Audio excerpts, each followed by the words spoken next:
Thought Bubble Audio.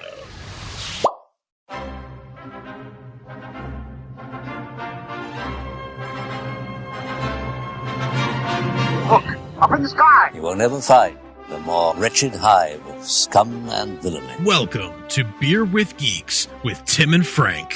Who are you? I'm Batman. I am Iron Man. Your friendly neighborhood Spider-Man. Hi, Christopher. I'm Nero. My name is Inigo Montoya. You're a wizard, Harry. A couple of guys with a couple of beers and a whole lot of pop culture nostalgia. Make it so, number one. Ladies and gentlemen, the Beatles. Name the dog, Indiana. Life finds a way. I am serious.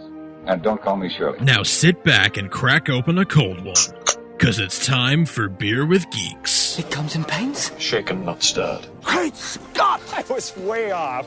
I knew it started with an S, though.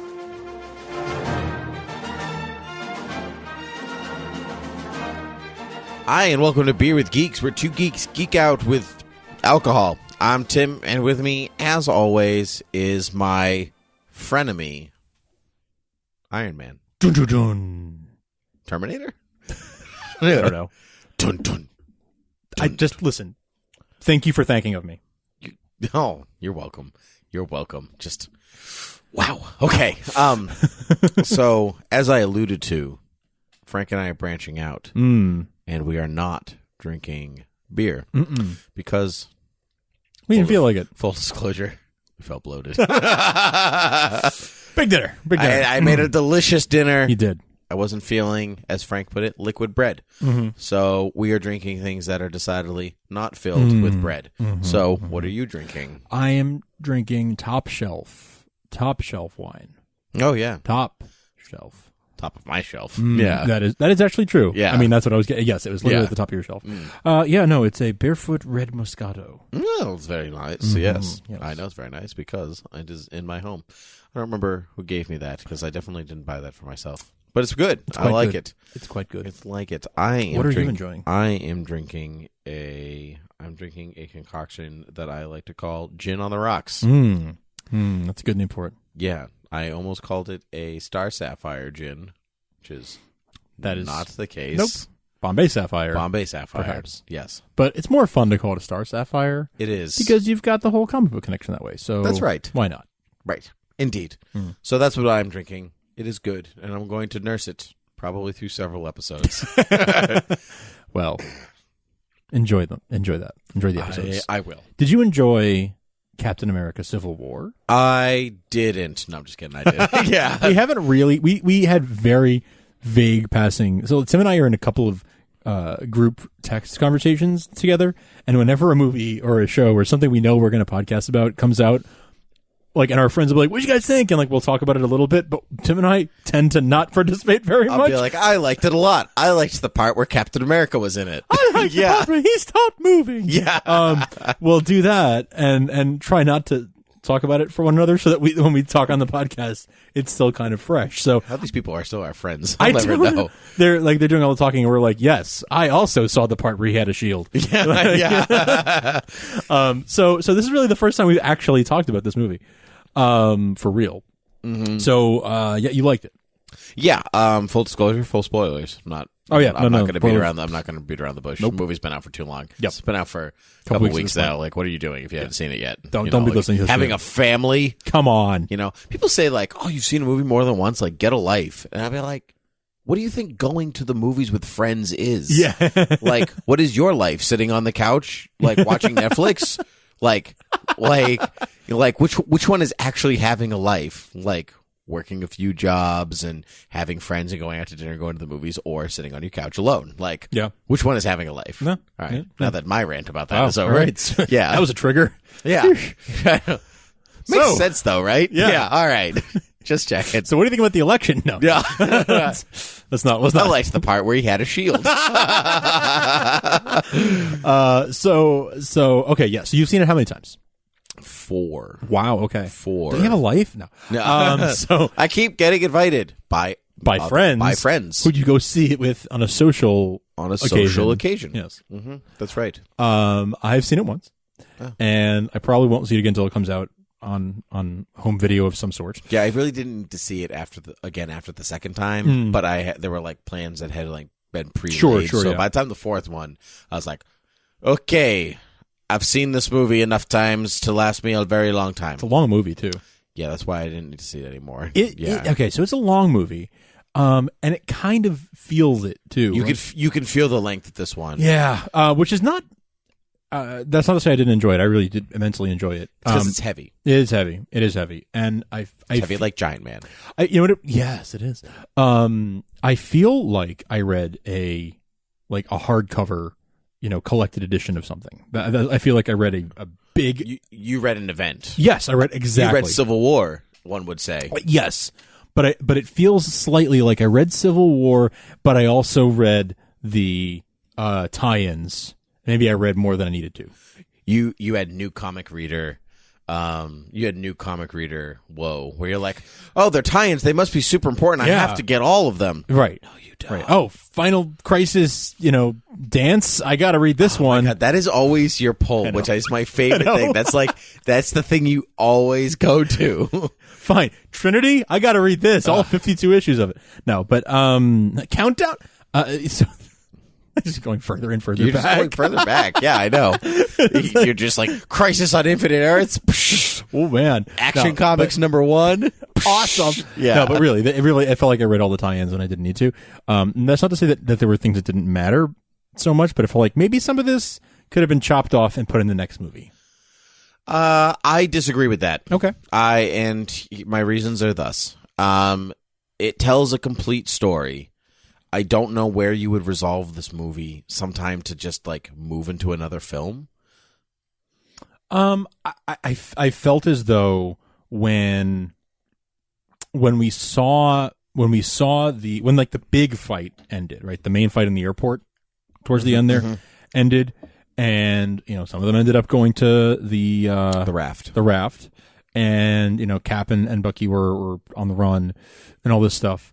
I felt like that felt like sort of and after we see the other Winter Soldiers, or the great twist that the other Winter Soldiers are not going to be fighting, or doing which anything. they got me hook, line, and sinker on that one. Yeah, me too. Totally got me.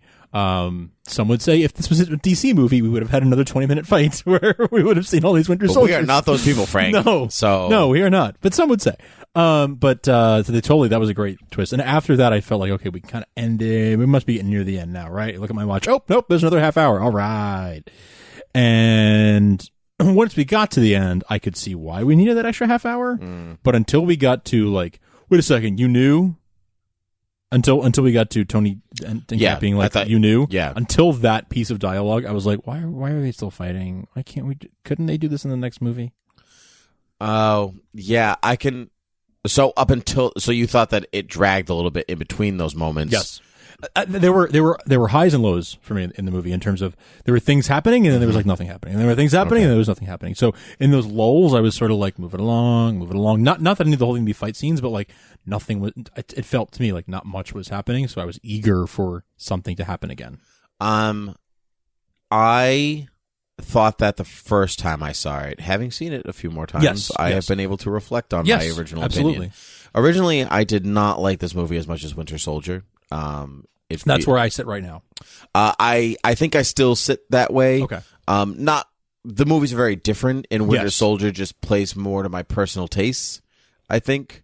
It feels like a genre of a film. Like it is an espionage film with Captain America. Yes. It's a Tom Clancy novel with superheroes. Civil War is a superhero movie. Yep. Like, you know what I mean? Like it doesn't like even if it was trying to be something else, like Ant-Man is a heist film or whatever. Like to me, Civil War it's a superhero movie. It's a superhero movie. It definitely subverts the genre in the way that the formula is played out and what happens between characters, and it's character driven and all that stuff. But it is a superhero movie. You know how the first Avengers film was meant originally to be sort of like through Cap's eyes? Yes. They softened that up, right? And it ended up being more of a team movie. Yeah. Here, this movie felt like an Avengers movie that was through Cap's eyes. Yeah. That's how I saw this. It's kind of what they were going for the first Avengers movie, but backed off of. Mm-hmm. I got that vibe. from this movie. So so it was very much a superhero film in that respect. Yeah. What were your favorite things about the movie? It's a good question. Okay. I liked Cap's characterization very much because I think his decision making process, because I mean people walked out of this, I know a lot of people walked out of this movie going like, wouldn't Cap side with the government because he was a soldier and like all that, but like no, he would not, because Cap's never really been on the government side. He's a soldier out of, he feels, necessity because he doesn't like bullies. But that's Steve's thing from his core, from the original, for the first Captain America, from the first Avenger. He lies on his enlistment form multiple times to try to get into the army, to not kill anybody, not to be a government stooge, not to be a soldier or anything like that, but because he doesn't like bullies. Yeah. And in The Winter Soldier, he is questioning his existence as a member of a government organization. Right. That's the whole point of the movie. And then it, like, happy for him that government organization turned out to be evil. Right. But so when the government becomes a bully, he's going to stand up for them here. He's going to stand up for them because that's true to Cap's core. Right. And Tony is an emotionally driven character, worried about accountability because he spent the majority of his life not being accountable for things, pretty much up until this very moment. Pretty much. You know, which he reiterates multiple times. You know, like, Ultron, my fault. You know, this poor kid, dead, Sokovia. Yep. All these things. But that goes all the way back to Iron Man 1. He feels emotionally tied and emotionally responsible for almost everything that he does. Yeah. He's probably maybe still suffering from some PTSD from all the way back to the first Avengers film. Probably, yeah. That you see a lot played out in Iron Man 3. So their coming to a head makes a lot of sense, and the sides that they sit on, and how much they spend. Maybe this way feels like what people say, you could feel the length, because they spend a lot of time talking it out. Yes, that's absolutely true. But that talking it out was important to set up like the believability of why they would fight each other. Right. Yeah. This is not the kind of movie where you really can't say like, but if they had just said, you know, hey, Lex kidnapped my mom. Oops. I mean, if there was one line of guy dialogue, the fight could have been avoided. You can't really make that argument. We're not here to bash any film, though. Tim doesn't like that I'm doing this. No, but, I don't. It's not a fair comparison. You're right. It's not. But I will stand by this. They made it very clear why they were fighting, and the fighting was justified and earned in the movie. Yes, in the movie itself, but also in the context of a the larger greater universe. Yeah, this totally, is 13 films. Just to talk about the elephant in the room, Batman v Superman is a wonderful elephant. I don't know why I bought an elephant and named him that, but he's spectacular. I was really excited for that movie. So speaking of bloated, my elephant is quite large. Yeah. Yes, it's not a euphemism. The Batman v Superman is the second film in a shared universe. Yes. So Marvel has 11 films on top of it. Some of which the characters drive the story and some of which don't. That's not, the point is that like you've earned this fight in a different way even before you get to earning it in the film. Yeah. And so it's just not the only fair comparison you can make for Marvel and DC or WB at this point is Iron Man 2 and Batman vs Superman. You compare Man of Steel to Iron Man, and you compare Iron Man 2 to Batman vs Superman. Yeah. Otherwise, it doesn't the math doesn't fit. No, you're right. Yes. And so yes. They don't have the same footing to build up a universe around it. Right, exactly. And I recall when Iron Man 2 came out, people were really down on it. They didn't like it. Felt bloated and all this, and this doesn't make sense, and blah, blah, blah. And then in retrospect, it all makes sense. Yeah. It's all well and fine. Does BVS have its problems? Absolutely. Totally. But it's not fair to compare it to Civil War, so we're dropping it now. Yes, sir. Okay. Yes, Captain. Well, I do have the shield. That's true. You do have behind you. Who were you, Team Cap or Team Iron Man going into the movie? Going into the movie, I was Team Cap. And walking out? Team Cap. Because Tony's emotional breakdown at the end of the story, Cap's coming at to to some extent, Cap's also very emotional for a different reason. Like Peggy is dead, and so his one tie to his life is Bucky. His like literally the only thing that remains to him is Bucky, and so obviously, he's going to protect that to his best interest. But Tony's emotional breakdown about Bucky killed his parents, like the logically, Tony even knows Bucky does not have control over his actions when that happened. So, but he says in the film, "I don't care. He killed my mom." Yeah. But so to me, that made me fall off, like cheering for Tony in any way, because it's all emotion at that point, and it's all he's coming at it from an unethical place at that point. Because it's selfish. It's his accountability, his protection, his this, a lot of the time. Yeah, no, so I agree with you on that point that he became very selfish and very emotional immediately. And then, he intellectually, he knows that Bucky didn't kill his mom, right? The people who made Bucky do it killed his mom, right? Bucky was just a weapon. Right. But I don't agree with Cap not telling Tony for all that time. I agree with that. Yeah, that bothers me, and that almost made me kind of Team Iron Man at the end. I went into it also being Team Cap and left sort of being like, Tony, as much as he's not overreacting, but reacting poorly here.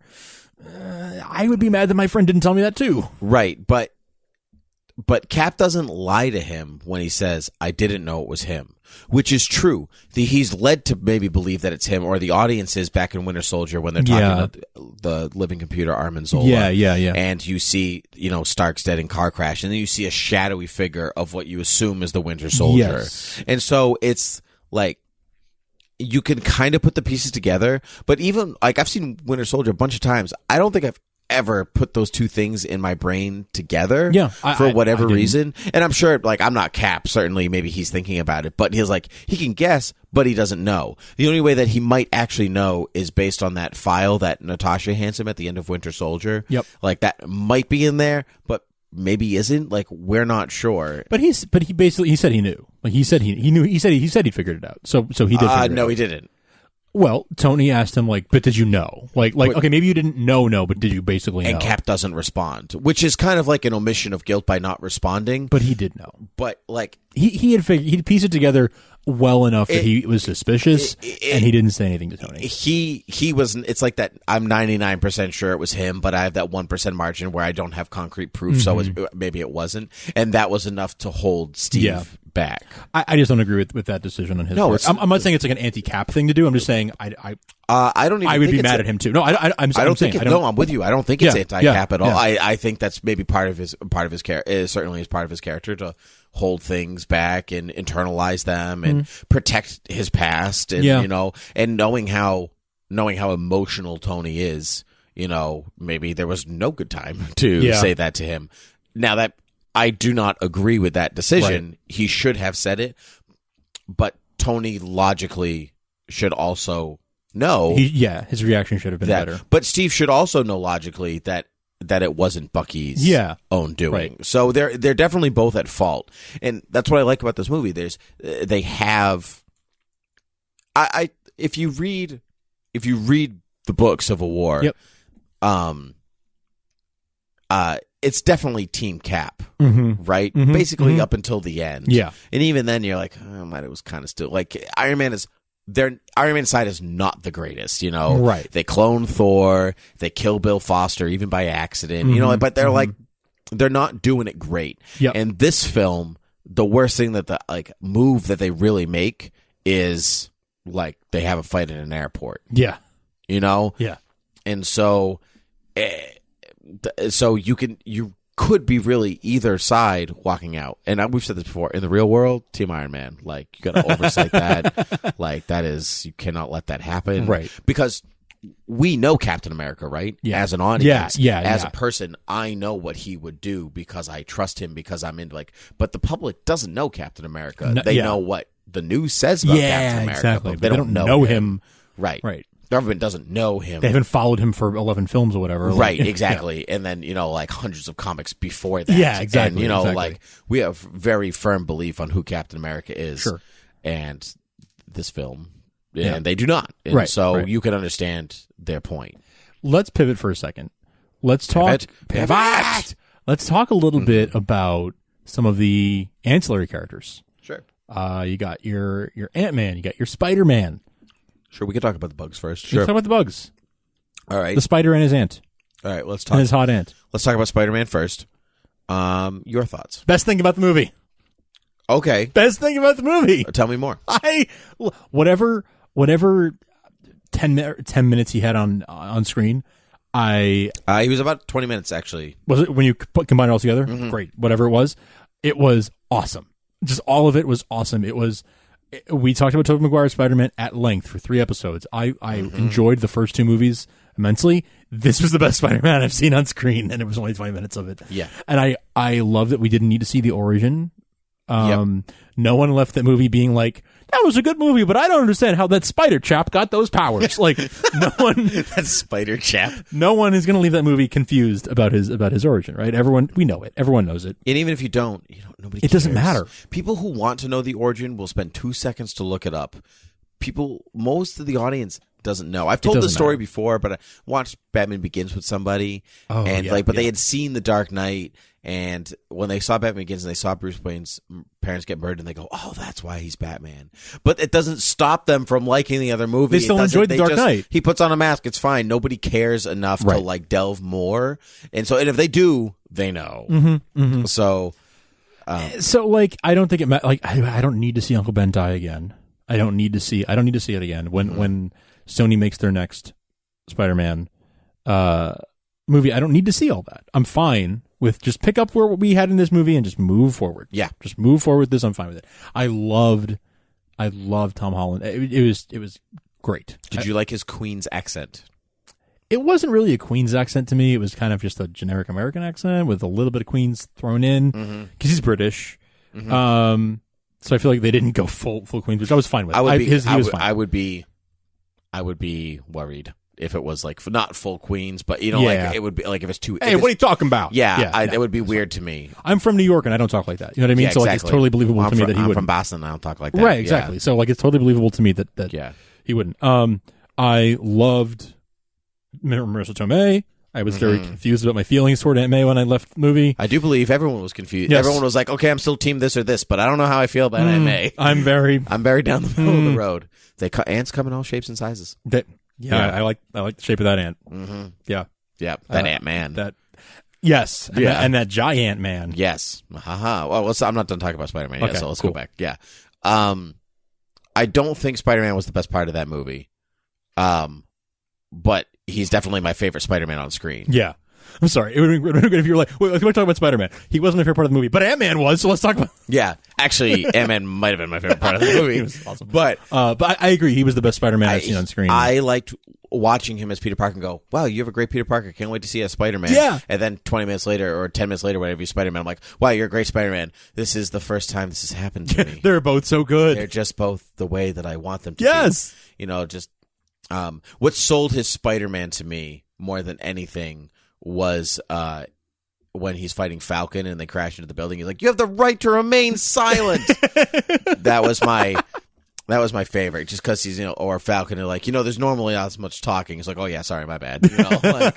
I liked, clearly the kid, Tom Holland, has a good dynamic with a lot of people on that cast, despite being several years younger than them. So not that many. He's 18, 19. He's like 19, when he filmed it, and a lot of those guys are in their 20s, and so he's not that much younger than them. Yeah, but think about a 19-year-old. You teach young people. Yeah, you teach young people.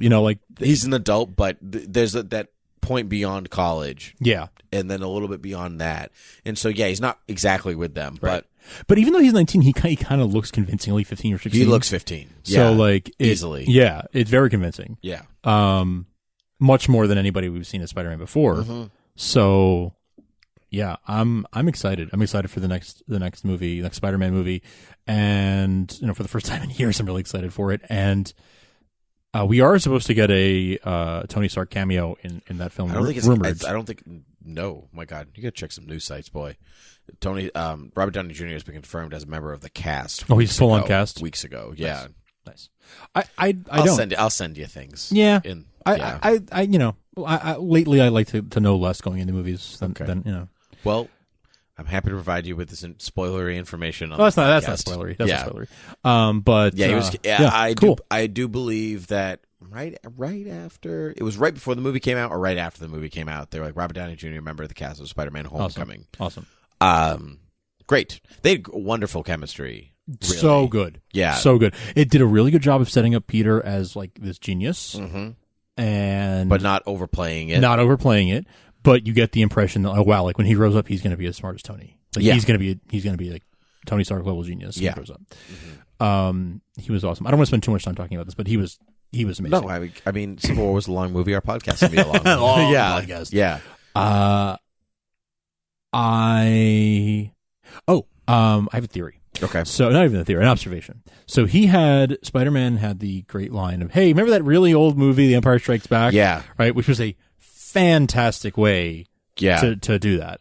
I want to propose to you that I accept. Oh. Yeah. Oh, man.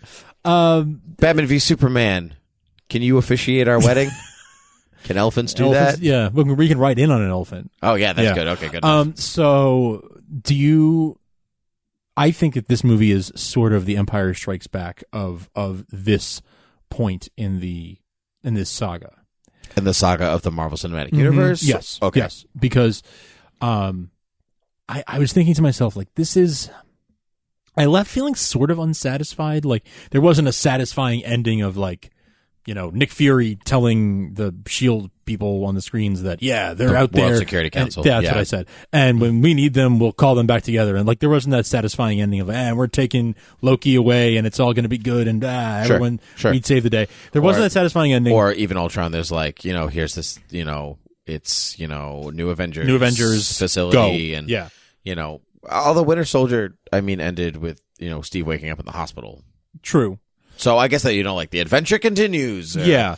Although this movie is an adventure. Continue, I'm sorry. The adventure does continue, but you don't have that ending of like everything is tied up neatly and it's all resolved. Yes. There's discord at the end. Yes. And there was no like good guys save the day moment at the end.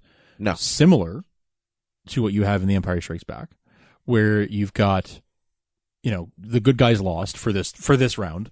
And the movie ends with on kind of a cliffhanger and won't they save Han and all this stuff. So there were elements that I felt were like, oh, this is kind of like the Empire Strikes Back moment of this saga. Does it make it the midpoint? No, by no means does it have to be the midpoint. But do you know what I mean? I agree with you based on the fact that the McFeelys or the Russos, I can't remember which one. I'll say it's the Russos. Said that to them that this movie was pitched as their Empire Strikes Back. So I'm a genius. So you're a genius, or you are. Or I subconsciously remembered that. And then took it as your own observation and fan theory. I don't think I remembered hearing that. So I really did. I come up with that on my own. Yeah, this was the pitched as like we're gonna leave things unsettled. Okay. We got to shake things up, and Feige was also aware, based on previous films and reception, that it was time to shake things up. Sure. So when they came to him and said, this is what we want to do, and he said, good. This is good. Yeah. Because a lot of people were like, why didn't Cap die at the end of the story and blah, blah, blah. And the filmmakers, everybody felt that that's a cheap and easy way to end a story. You know, but to leave things unsettled is more of an emotional breakdown, because then if Cap is just dead, then Tony's guilty and he's even more guilty and he's sad, and it doesn't exactly fit. And the writers, they spoke about like, well, Cap didn't die at the end of Civil War. Right. He died in his book in an epilogue in a trial, like after Civil War. But he didn't die in the book proper. He gets arrested in the end of the book proper. And then past that, he doesn't die. He travels through time, you know, and then comes back. So, but people thought quote he unquote was the dead. death of Cap. You know? Right. But it's like, just like, oh, why didn't Captain America die? Like, well, like spend 3 seconds and think about the story or read it or whatever. And it's like, he didn't die, and that's not how it happened. And so, like, why would we want that? But a lot of Civil War is Cap and his secret Avengers. Yes. Which is really what this movie leaves you off on. Captain America with his secret Avengers. And that's what excited me, because the Civil War, in some way, is still going. Yes. You know? It's not really over. No, which is it's really not to your over. Empire Strikes Back idea. That your observation is that, like, though it's going Han Solo was captured and we have to rescue him, and Luke lost a hand, and whatever else, and there's something further to explore here. Things need to be resolved. Things need to be resolved. This whole MCU really is like it's really more like episodes or chapters in a larger story, rather than standalone films. Well, they're all second act stories, right? Yeah, because you can't. Well, because that's how you write comic books, right? Right. You can't resolve a comic book, because then the story is over. Right. Your mythology is dead. There's no more to go. You don't tell the death. I was going to say you don't tell the death of Hercules, but like they did, and look what happened. Yeah, sure. Greece died. Yeah. So sad. Yeah, so sad. So sad. Yeah. So, let's go back and talk about some more auxiliary characters. We alluded to Aunt May, who I am also confused about my feelings for her. I've never been confused about my feelings towards Marissa Tomei, but Aunt May was never something that struck my fancy until now. Let's talk about Ant-Man. Better than he was in his own movie. From Aunt May to Ant-Man. Yes, that's right. Better than he was in his own movie. And yeah, I mean, it was like the best moments from his movie. Yeah, put together into a much shorter appearance. I think Paul Rudd had maybe one of the hardest jobs with Tom Holland, because he had to fit into this. He had to fit into this group that have made like several films together at this point. And I've known each other for years, and here comes Paul Rudd. Like, I was in a movie. But he really blends himself in and holds strong. He gets a great moment. Giant Man could have come off looking really stupid, and it came off spectacularly. Awesome. Because the characters felt the shock the way the audience did. And then I really wish Lego hadn't spoiled it for me. So I had not heard about it. Oh, okay. So after I saw the movie, I started reading all the news sites and everything, and everyone was like, "That was great. I wish I hadn't seen the Lego set." And I was like, "Oh, there was a Lego set? That sucks." Yeah, I saw it live. So even if I didn't see the article, I would have. I saw it in the store. Yeah, that sucks. Yeah, I managed to not see it, so I was really, really pleased. Oh, good. Really pleased to see that. Paul Rudd was also I took my fiance to see the movie, and she has not seen a Marvel Cinematic Universe movie since Iron Man 2. Oh my god. She saw Iron Man 2 like with friends, I think, just like they were going to the movie, so she went with them. And then, she hasn't seen an MCU movie since then. Was this movie confusing to her? So I was watching it through her eyes, I thought, the whole time, and I was like, I feel like she's not getting this. She can't be getting this. She can't. Oh my god. She's not understanding any of this, is she? Like, this is so bad. You walk out of the movie, you're like, we need to see it again, you understand. I was kind of like, I need to see it again without you so I can enjoy it. Yeah, maybe. Yeah. But she was like, no, I understood it. I was like, really? She's like, yeah. They're like, she basically like explained the plot to me quickly, and like bad stuff happened, and so the government wanted to control blah blah blah. UN wanted to control. I was like, oh yeah, you really got it. She's like, I mean, there's probably like references to other movies that I didn't get, but they went over my head. I didn't feel like I was missing out on anything. So I thought that it was going to be harder for her to understand as I was watching the movie, but no, she really got it. It's the mark of a good movie. Yeah, you can exactly. Walk into the 13th movie in a saga. Exactly. And just like, yeah, I got it. I got it. I got the important stuff. I enjoyed it. Yeah, she enjoyed it. Well, to be fair, she's a very smart lady. She's a very smart lady, and so I bring her up to say Paul Rudd was her favorite part of the movie because she loves Paul Rudd. Because he was great. Because he's great, and who doesn't love Paul Rudd? But I believe this is yours, Captain America. Yes. Yeah. This is your conscience. Yeah. Oh no, this is your conscience. We haven't talked in a while. I was like, I thought it was a water truck. Yes, that was so good. Yeah. Does anybody have any orange slices? I think that was the line that confused people the most. Like half the crowd was like, why would he need orange slices? And I was like, soccer? Like, guys, come on. It's an international sport. Yeah. Orange slices. Anyway, Paul Rudd was great. Let's talk about The Vision and the Scarlet Witch. Sitting in a tree. Fighting. There. Yeah. I liked Vision wearing a sweater.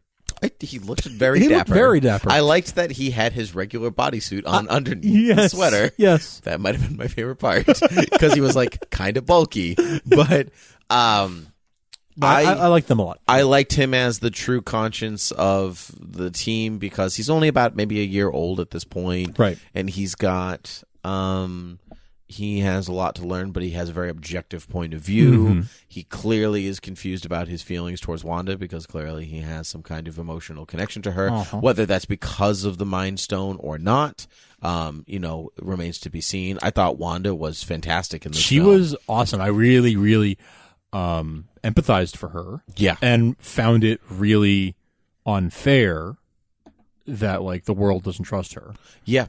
I was like, but let her have a shot. Let the kid try. Yeah, she's just so nice. And she was awesome. Vision's line of, nobody dislikes you, Wanda. And, when he said that, I was like, he's right. I really do. I do like her very much. Like her. She seems like a lovely person who maybe didn't make great decisions with Ultron, but you can also understand where she was coming from in that film, and it only built on that here. I really quite enjoyed that. I felt Black Widow was a little mishandled in this film.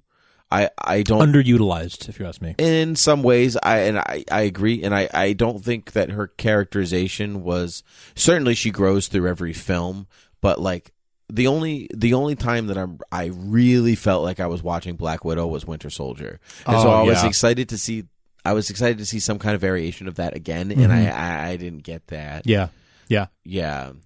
I liked when she and Clint were fighting. I did enjoy that. Yeah, that was good. Mm-hmm. Even when she was talking to Cap at the beginning, up to and slightly past the UN bombing. Yeah. And her interactions with T'Challa, like that was good. Mm-hmm. That was good. That was reminded me of her characterization in the Winter Soldier. But I agree with you. I feel like I wanted more of that, and I didn't quite get it. Mm-hmm. Yeah, but she'll be back. A War Machine. Let's talk about some War Machine. Ah, yes. He wasn't in a good way, huh? No, he wasn't. He looked great. He looked awesome, and even afterwards, he looked great. Yes, he's got a good head on his shoulders. Thank God, because he almost lost that. But I mean, this man was a pilot and everything, and he knew what he was getting into, and he has a good outlook on continuing past that. And some people, they felt that there was no ramification. Like, I talked to some people, there were no ramifications from this film. I was like, he's paralyzed. Did you miss the part where he's like, he's got those leg things? And I'm like, do you want to wear those leg things? Does that sound fun to you? Like, all the time? Like, in the shower? Yeah. Just all the time? Like, clearly, like, they're not great still. Yep. And so, but I liked that there was some kind of it also it makes Tony even more emotionally vulnerable because he's dealing with the emotional fallout of his split from Pepper. That's right. And he is dealing with the emotional fallout of what we can tell is still the death of his parents. Mm-hmm. And the emotional fallout of the events of Sokovia, and the accusations led against him, which was a fantastic scene, by the way. What a marvelous! Oh yeah, what a marvelous scene! Marvelous scene. And and again and again and again and again. So by the time where Rhodey gets paralyzed and all this stuff, and he finds out he's wrong. Tony is possibly in the most vulnerable place he's ever been in any cinematic universe. And Downey Jr. finds yet another layer to this character, 6 times in. This was my favorite performance of his in several films. Yeah, maybe ever. I think he hasn't been this sharp since the first film. Because the first Iron Man film, because he had a lot of depth to that character and a lot of turmoil and a lot of this, and not that you need turmoil all the time in the same way, but it's not the same as okay, I'm up and I'm quippy and I'm good, but this is because even his quip or his fast talking in this was a little downplayed, where that is true. He didn't have a funny answer for everything because he's hurting so much. That's true. You're right. It was less of him having an answer for everything. I mean, he was still funny and witty and and clever. But you're right; it was less of like quipping back in response to something. Yeah. Hawkeye. He was fine. I was never a big fan of Hawkeye, so like I'm gonna take it or leave it with Hawkeye. Yeah. But this is the first time that I watched Hawkeye on screen and went, "That's the Hawkeye that I know." Yeah, I think I probably liked him, more than I have Yeah. in a while, I guess. But I mean, I don't really care. Yeah. He could have not been in the movie, and I wouldn't have missed him, to be honest. Okay. As far as I was concerned, he's on the farm with his family. It's fine. Let's Sharon Carter, underutilized. No, just right. Just right. Just right. Yeah, I would actually like to see more of her. I think that I would like to see more of her. She has a good dynamic with Cap, and I would like to see that fleshed out. Speaking of good dynamic with Cap, Falcon. Awesome. I don't know why he has parachute and War Machine doesn't, but that's fine. Somebody else said that. Actually, yeah, it seems like a design flaw. It does. Maybe the suit's too heavy for a parachute. Okay, I don't know. That's all I got. Yeah, I don't know. That's all I got. We know Tony doesn't have one either, so like. Yeah, right, exactly. Falcon was great. His dynamic. I loved the fight for my man that Bucky and Falcon had going on in this film. Yeah, because like they're both the best friends, but there can only be one best yeah, friend. That was great. And I thought, can you move your seat up? No. Yeah, I loved their dynamic. I thought Bucky was great in this film. He was. It was one of my favorite parts, and I've never been like a woo Winter Soldier or the character. Yeah. Or like woo Bucky, you were the standout performance of the first Avenger. Like he's never been a resonating character with me, but I loved him in this film. I loved everything that he had to bring to the screen. I like Sebastian Stan a lot. Yes, I do too. Yeah, I like how much he looks like Mark Hamill. It's uncanny. Yeah, it's pretty ridiculous. It's pretty crazy. So you sent me the picture of I did. his face on Mark Hamill's body with his hair. For his hair. But then I saw someone who did the reverse. They put Mark Hamill's face on Sebastian Stan's body with his hair, and it was just as striking. Weird. Yeah. Oh, that's good. Yeah. I'm glad it works both ways, because if it only worked one way, then it probably wouldn't be as strong of a connection. It works both ways. That's awesome. It's remarkable. I don't know if I would believe Mark Hamill as the Winter Soldier, but probably not. No. I loved all of that. Let's talk my favorite character of the film that was not Captain America, T'Chaka. Yeah. And T'Challa. And T'Challa. Well, I want to talk about T'Chaka first, and this is why he was one of my favorite characters of the film. I wasn't kidding when I said that. Okay. Have you ever seen a film called The Ghost in the Darkness? No. Okay, you're missing out. It's on Netflix. Okay. It came out in 1996. It is one of my top 10 favorite movies of all time. Wow, okay. It stars Val Kilmer and Michael Douglas. Oh. And T'Chaka. Oh. And it's the only thing I've ever seen him. His name's John Clark? John something. And he basically, it's a true story about man-eating lions in Africa in the late 1800s. It's like the guy goes to Africa to build a bridge for the British Empire, and lions are like attacking and eating the crowd. And it's a true story. Oh, wow. They killed like 30-something people by the time that they were caught and or not caught. No spoilers here. But they're on display in Chicago. You can go see them. But I won't tell you who dies. Based on a true story. All of them. Based on a true story. But it's a great film, and he's in it, and he is awesome. And it's the only thing I've ever seen him in, and it's always stuck with me. So he showed up on the screen as T'Chaka, and I went, and nobody was around to get this. And so the only person that I really know that has seen this movie is my brother. And so when he saw the movie, I saw him over the weekend, and I was like, did you notice who T'Chaka was? He was like, it was the dude from The Ghost of the Darkness. It was awesome. And I was like, that's amazing. Yeah. And so when T'Chaka died, I was like really upset because I really liked that guy. You didn't see it coming? No, I knew it was coming, but I was, I know the story, but I was still upset. Yeah. You know what I mean? I was upset when Howard Stark died, but I knew that was coming too. No, I didn't. That was a surprise. I didn't expect that twist. It was good. But Black Panther was actually my favorite part of this movie. Nice. Yeah. He was great. Yeah. Chadwick Boseman was awesome. Yeah. He was phenomenal. Mm-hmm. More adjectives. He was outstanding. There you go. I am really, really very much looking forward to Black Panther film. I was looking it's a couple years away, but I was looking forward to 2 years away. I was looking forward to it before, but now I'm super jazzed because his accent they created for this film, they created a brand new African accent, a Wakandan accent, was like, I want to listen to somebody talk like that all the time, which apparently he did. He walked around on set with that African accent. He stayed in character. I don't think he stayed in character, but he stayed in the accent so he wouldn't lose it or change it or anything like that. Excuse me. I loved his motivation. So I saw online somebody was like, he's basically the Inigo Montoya of this film. Yes, you killed my father. I had that exact thought. Yeah. Did someone not did Tony not make a joke about that, or someone make a joke about that in the movie? Or did I imagine Bucky gets called Manchurian Candidate, but there's no Princess Bride joke. Okay. Because I totally had the thought while watching the movie. Okay. Where he was like, you killed my father. And I was like, prepare to die. Right? Yeah. He's like, I've killed him myself. Yeah. Like Inigo will. Yeah, exactly. Yeah. Yeah. I loved the look. I loved the way he moved and fought and how regal and dangerous he was. Loved that end line with Zemo where it's like, the living, I'm not done with you yet, or whatever. I was like, I wish I spoke like this. I know. I wish I was that, I wish I was profound. King of a fake African country so I could speak like this. I'd be that wise. Yeah. Oh, I loved it. And I think he's played just enough, and every character I think gets just enough to do, except for Black Widow. I think that she's the shortchanged one. I agree, yeah. In this film. Thunderbolt Ross comes back, which is cool. End of story. Fine, yeah.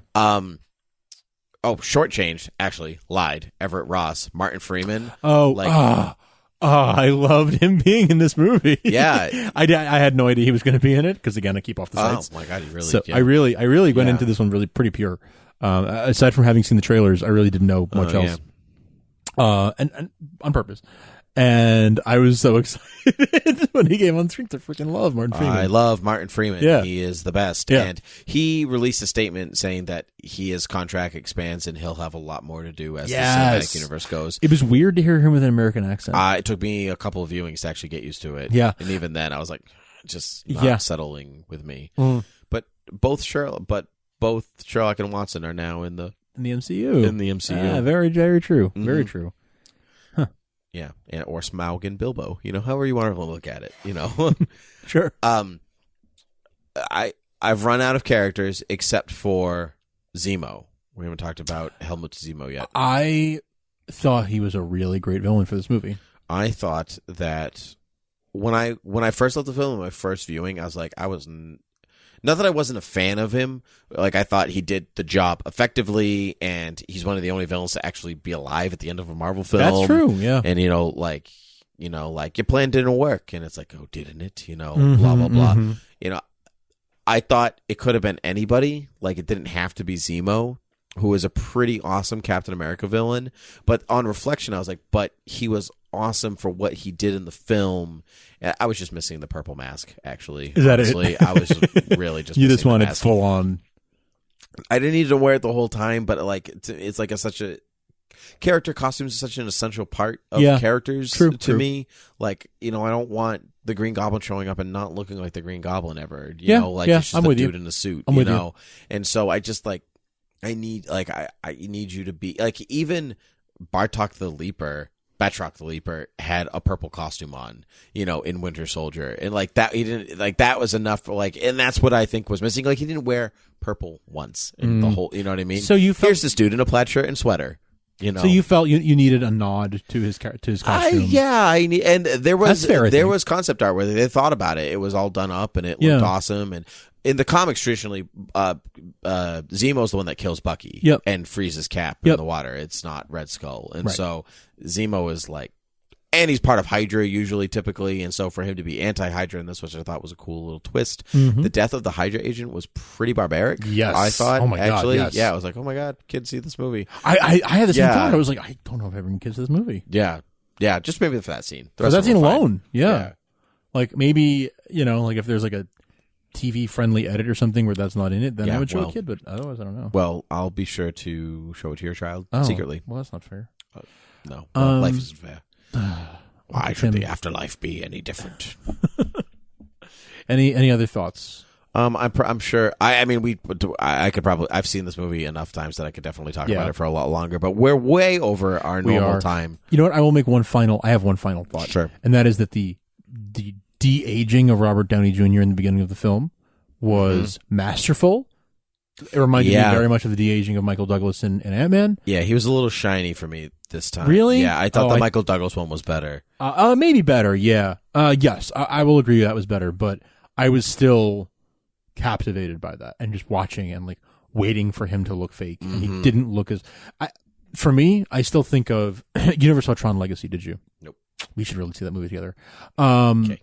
It's not a very good movie by any stretch, but it's such a fun movie. It's such an enjoyable movie. Anyway, you have a de-aging of Jeff Bridges in that movie that is pretty bad.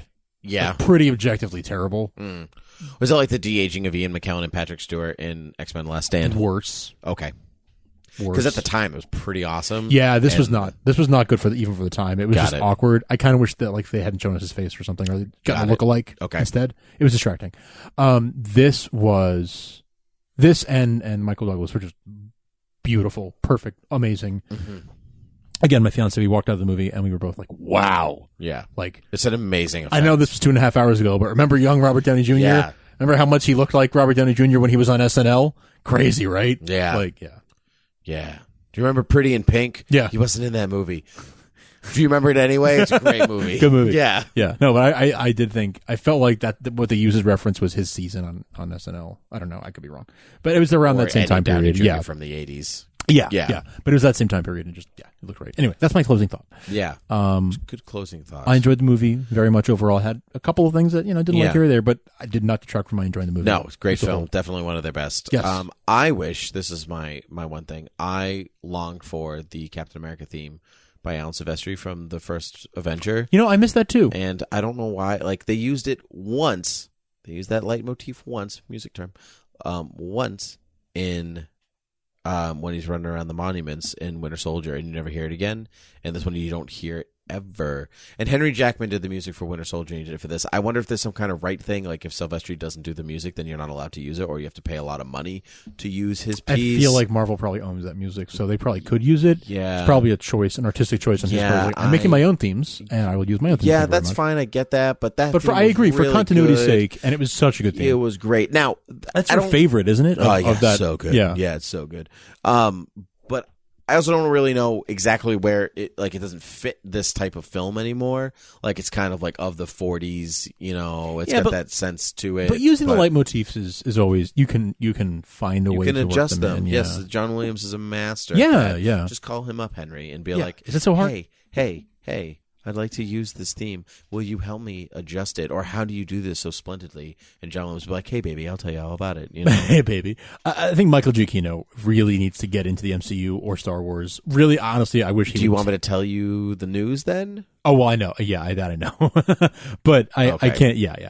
But like, I kind of want him to take over. Like, that's the one thing really missing from the MCU is it doesn't have that musical continuity that like something like Star Wars has, where it's just like movie to movie, and so like you can watch Thor and be like, oh, that's Thor's theme or whatever. But I have a hard time pressing like where it is in any other film, because like I hear Cap's theme slightly in Ultron sometimes, and that's about it.